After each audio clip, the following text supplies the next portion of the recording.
पाछा तू हाँ कतरा लोगवा के दिल पर धड़कत जाए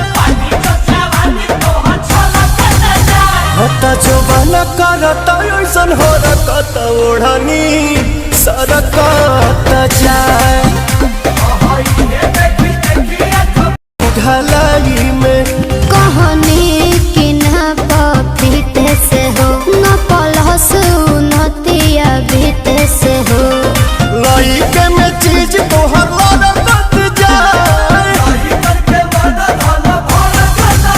हता जो बना करता ऐसन हो रखत ओढ़नी सरकत जाए।